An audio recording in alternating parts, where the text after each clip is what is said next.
कोई व्यक्ति राजनीति में जाना चाहे और तो वो संघ से इजाजत लेके राजनीति में जा सकता है, लेकिन राजनीति संघ में नहीं कर सकता। वो संघ के आदेश से राजनीति में जाके संघ की बातों को राजनीति में ले जाएगा और जिस तरह से संघ के लोगों की सुविधाओं के लिए काम करेगा सभी को संघी कहलाएगा। संघ में संघ राजनीति नहीं करता, लेकिन जो संघ से बाहर होते हैं, चाहे वो राजनीति करे चाहे कोई दूसरा काम करे, वो सभी संघी होते हैं। वो सदस्य तो सब हैं, लेकिन संघ अपनी गरिमा को बनाए के रखता है और जितने भी राजनीतिक नेता लोग होते हैं जो राजनीति करते हैं, उन्हें कौन से नियमों का पालन करना चाहिए, उन्हें कौन से ऐसे नियम का काम करना चाहिए जिससे कि समाज का उत्थान हो। वे संघ में आकर संघ के लोगों से, संघ के विद्वानों से विचार विमर्श करके वो राजनीति में उन नियमों का पालन करके आगे बढ़ा सकते हैं।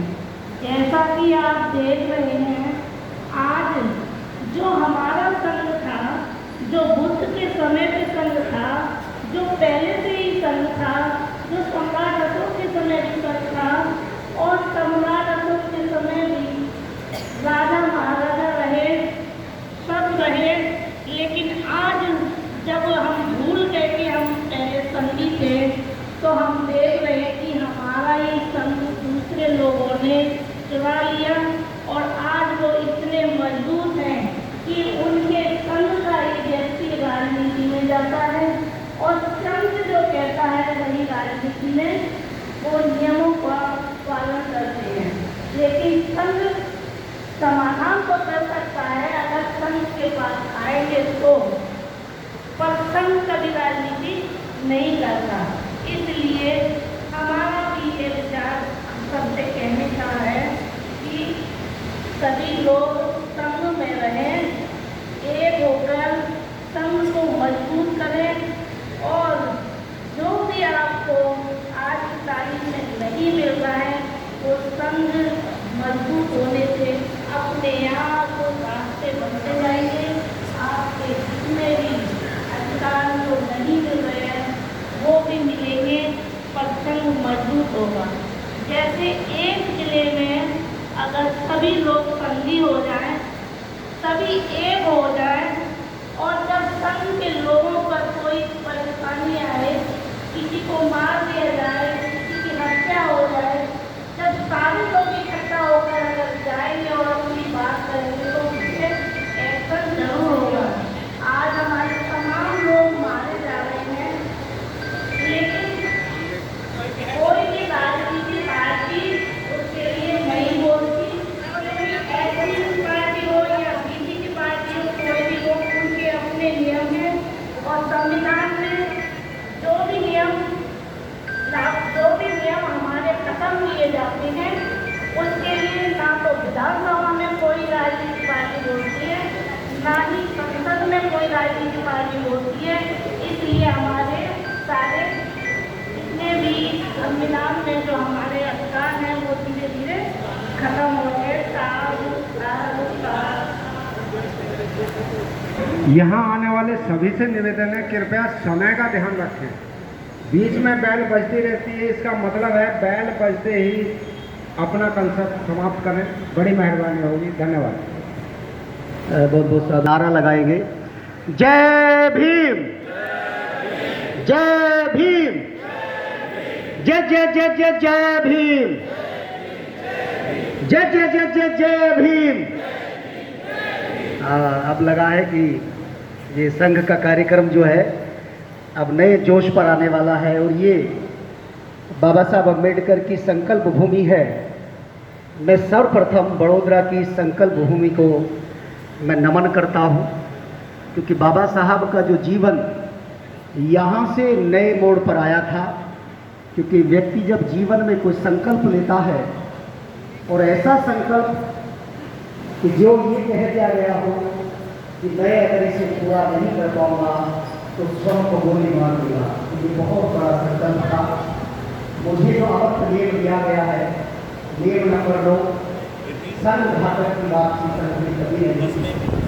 उससे पहले मैं को लाइब्रेरी लेटर के आप संघ की बातों की तरफ से और बाबा साहब के मिशन की तरफ, क्योंकि जब व्यक्ति को काम करता है तो उसके मन में बहुत सारी फीलिंग्स आती है, बहुत सारी भावनाएं ऐसी आती हैं कि उस बातों को वो शब्दों से कभी कह नहीं पाता। लेकिन बाबा साहब अम्बेडकर ने जब यहाँ पर संकल्प लिया होगा तो मुझे ऐसा लगता है कि ये बातें जो मैं इस शेर के माध्यम से मैं कहूँगा तो मुझे लगता है कि बाबा साहब के मन में ये बात जरूर आई होगी। उस बाबा साहब के लिए रहम की तमन्ना जिसे होगी उसे होगी, रहम की तमन्ना जिसे होगी उसे होगी, मुझे तो देखना ये है कि ऊंचाई मांगता है। तो ये बात बाबा साहब के माध्यम से बाबा समाज के खिलाफ जरूर आई होगी और बाबा साहब के मन में ये बात और जरूर आई होगी कि मैं उसका मोदी हूँ कि समुद्र से कुछ नदियाँ समुद्र में जाके चली जाती हैं कि मैं उसका मोदी हूँ, ये कह दो समुद्र से कि दरिया की तरह तुमसे भेजे नहीं आऊंगा। तो ये बाबा साहब के अम्बेडकर के बीच में जरूर बात आई होगी और एक बात जरूर बाबा साहब अम्बेडकर के दिमाग में जरूर आई होगी। बबली या बहन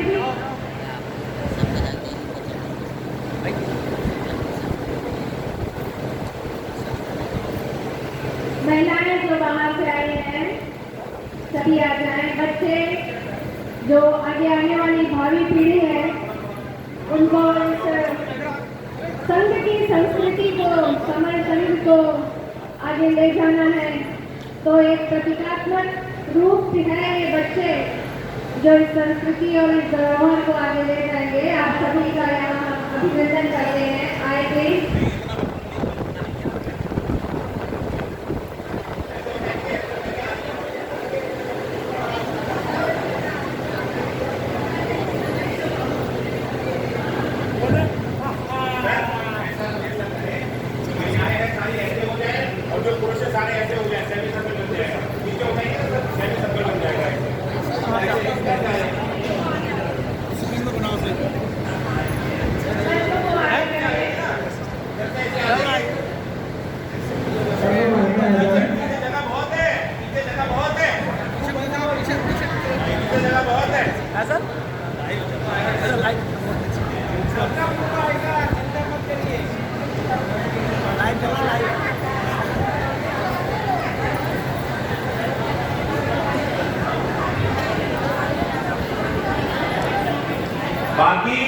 बाकी जितने लोग हैं सब बैठ जाएंगे, अपना लिंक खोल लेंगे तो लाइव वीडियो वैसे ही आती रहेगी और नहीं तो फोटो भी सबके मिल जाएंगे सबको। बाकी सब लोग बैठ जाएंगे सब लोग।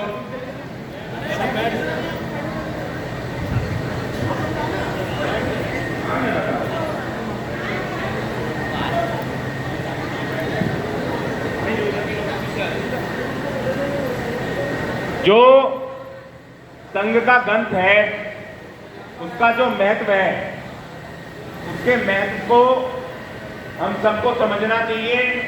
हम सबको ये जानना चाहिए कि 16 महीने की जितनी भी मेहनत है, जितना भी काम है, वो अब तक का काम, आगे होने वाला काम, उसको जो कोडिफाई किया गया है उसकी कितनी इंपॉर्टेंस है। अब तक जितने भी काम हमारे हुए हैं उनमें कहीं कोई कोडिफिकेशन लिखा हुआ है। पहली बार संघ जो कर रहा है, जो किया है और जो करेगा, वो सब का सब संघ के ग्रंथ में लिखा हुआ है। संघ के ग्रंथ को लेना और देना वो सम्मान पूर्वक होना चाहिए। संघ के ग्रंथ को यहाँ जितने लोग बैठ खड़े हैं, क्योंकि अब सभी के सभी के हाथ में ग्रंथ होगा, सब एक दूसरे को ग्रंथ लेंगे और देंगे। कैसे लेना है और कैसे लेना है वो रमेश करके सर और एक सर अभी करके दिखाएंगे। सब लोग देख ले ग्रंथ को कैसे लेना है और कैसे लेना है। ये ग्रंथ का रिस्पेक्ट है, कोई आडंबर नहीं है, इसलिए इसको ध्यान से देखें। प्रतिदिन यहाँ बीच में आ जाएंगे।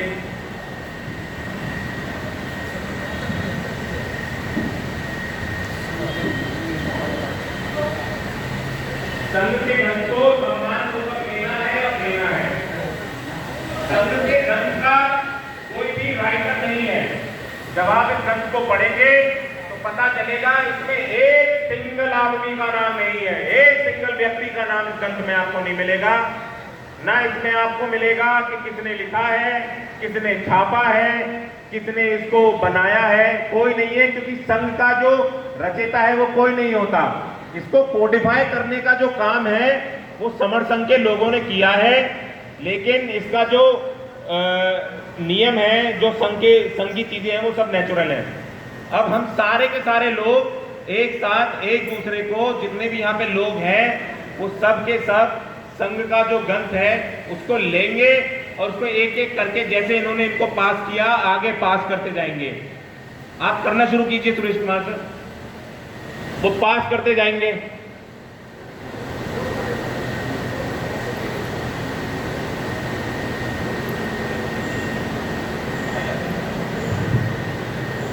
संघ के ग्रंथ को दोनों हाथों से लेना है और दोनों हाथों से देना है। दूसरा, संघ कभी कोई चंदा नहीं लेता, संघ का कोई बैंक अकाउंट नहीं होता, संघ की कोई प्रॉपर्टी नहीं होती। इंटेलेक्चुअल प्रॉपर्टी यानी बौद्धिक संपदा तो संघ की हो सकती है, कोई भी फिजिकल यानी जो वास्तव में चीज है वो संघ की नहीं हो सकती। तो किताब बनाने में कुछ तो खर्चा आया होगा। सब लोग सोच रहे हैं कि ग्रंथ को बनाने में, अब ग्रंथ बना है तो ग्रंथ बनाने में कुछ तो खर्चा आया होगा।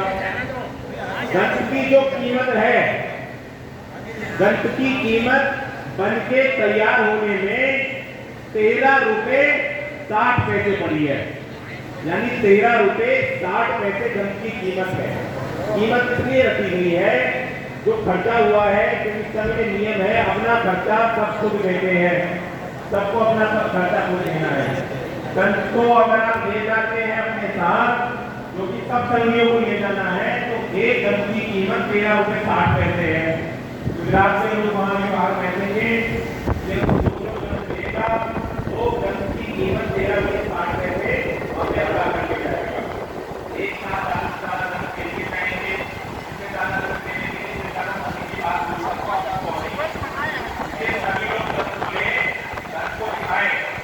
को पढ़े और ग्रंथ को आगे बढ़ाए।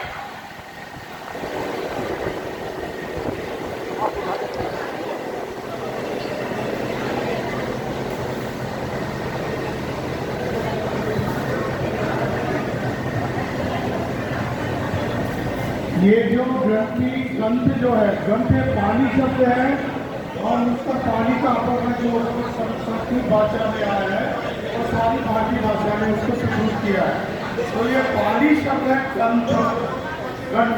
तो ये ग्रंथ का जो विमोचन आपके सामने किया गया है, ये हमारी पुरानी समन संधियों की संस्कृति है। और इसमें जो बुद्ध से पहले जो नियम आए थे, उन नियमों को तथागत बुद्ध ने फिर उसको नेचुरलाइज किया गया और सम्राट अशोक के साथ और सारे जो हमारे समन संधि जो महापुरुष थे, उनके विचारों के ऊपर आधारित इसमें सारी कुछ बातें लिखी गई है। और उसमें ये भी लिखा गया है कि जो भी कोई नया साथी जो कि जन्म से समन संधि है, SC ST OBC है और कोई दूसरा भी है, वो अगर इस संघ के बारे में कोई समस्या या विचार या अपना क्वेश्चन या आर्गुमेंट करना चाहता है, तो उसका क्वेश्चन आंसर के रूप में करीब 50-60 क्वेश्चन इसमें दिए हुए हैं। जब आप इस ग्रंथ को पढ़ेंगे तो आपकी सारी बातें क्लियर हो जाएगी कि समन संघ की फिलॉसफी क्या है, समन संघ करना क्या चाहता है, इसकी थीम क्या है। ये सारी बातें आपको इसमें नजर आएगी। इसके ऊपर कीमत लिखी हुई नहीं है, क्योंकि जो भी संप्रदाय या धर्म का ग्रंथ होता है उसके ऊपर कीमत नहीं होती, उसका कोई प्रकाशक नहीं होता। यही विचारधारा पीढ़ी दर पीढ़ियों से आगे चलती आती है और इसमें आए दिन भी सुधार भी हो सकते हैं। जैसे कि अगर कोई और नियम बनाने हैं, समन संघ को हम भी उसकी व्याप्ति विश्व स्तर पर ले जानी है, उसको इसको अलग अलग भाषाओं में भाषांतरित करना है, तो ये सारी बातें इस संबंध संघ में समाविष्ट कर ली गई है। हो सकता है उसका सेकंड एडिशन इससे 2 गुना ज़्यादा 3 गुना ज़्यादा बड़ा हो। धन्यवाद। संगम नमः।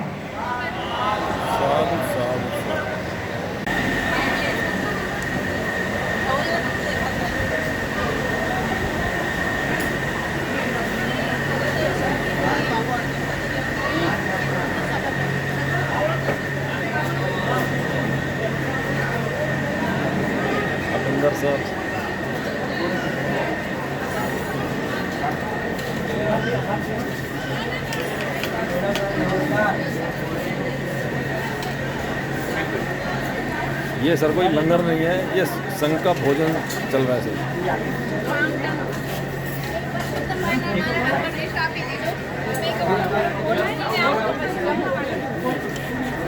लाइन में लेना भाई खाना, नहीं तो प्लेट में नहीं अनाउंस करवाना जब शुरुआत दोबारा होगा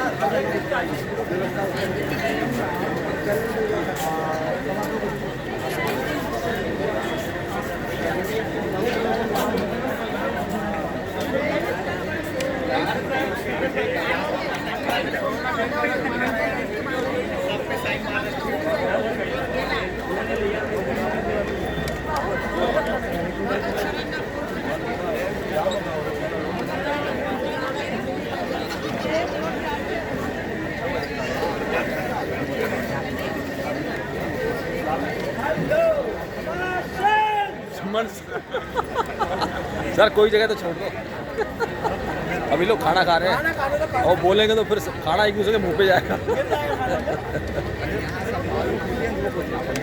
क्योंकि एक बार आवाज निकल गई तो कोई रुकेगा नहीं, चाहे मुंह में खाना हो।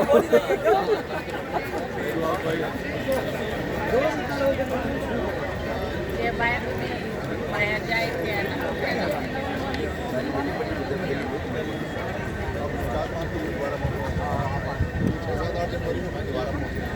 नागपुर का हमारा सेंटर है, ठीक है ना। अगर सेंटर हमारा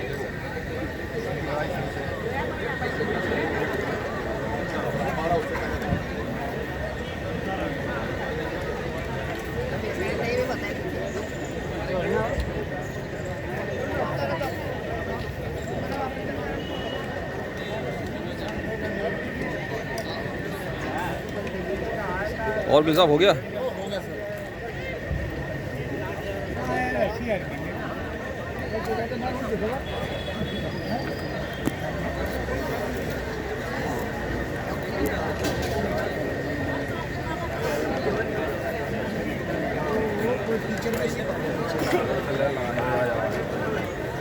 है वहाँ पर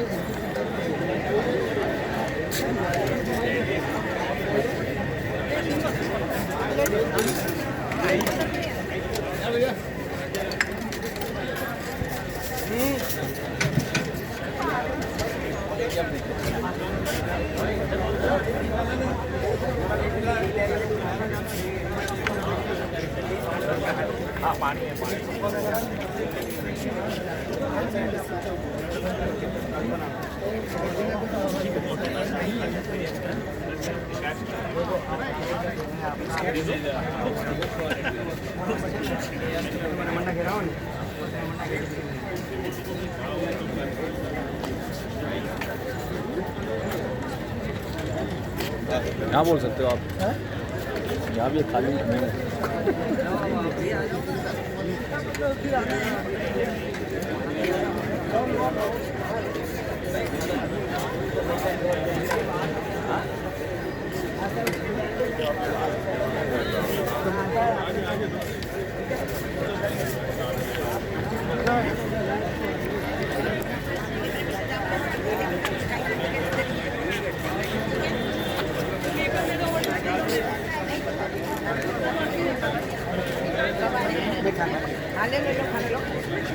गाड़ी लेट हो गई सर आज।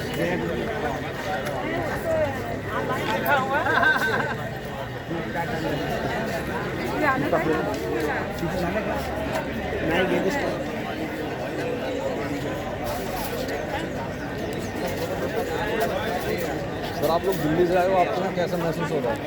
फर्स्ट क्लास, बहुत सुंदर है, बहुत सुंदर। यहाँ पर आकर के आपको कुछ अलग ही चीज़ दिखाई दी होगी।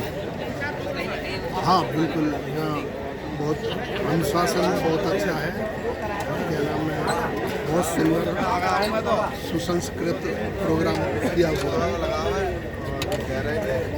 बहुत लोगों ने बहुत अच्छी मेहनत की है, अभी मुझे सर यहाँ जो प्रोग्राम चल रहा है उसके बारे में थोड़ा विचार रखेंगे। बहुत शानदार प्रोग्राम है, करुणा मैत्री से भरा प्रोग्राम है ये। ऐसा प्रोग्राम कभी आज तक देखा नहीं है। सबसे बड़ी विशेषता यहाँ की इस प्रोग्राम की ये रहती है कि इसमें अनुशासनहीनता नहीं होती। जी सर, बिल्कुल नैतिकता के ऊपर आधारित है। बहुत बहुत साधुवाद सर। सर थोड़ा विचार रखेंगे। हो गया सर, कैसा रहा सर प्रोग्राम? अच्छा, थैंक यू सर। प्रोग्राम कैसा रहा सर? बढ़िया प्रोग्राम तो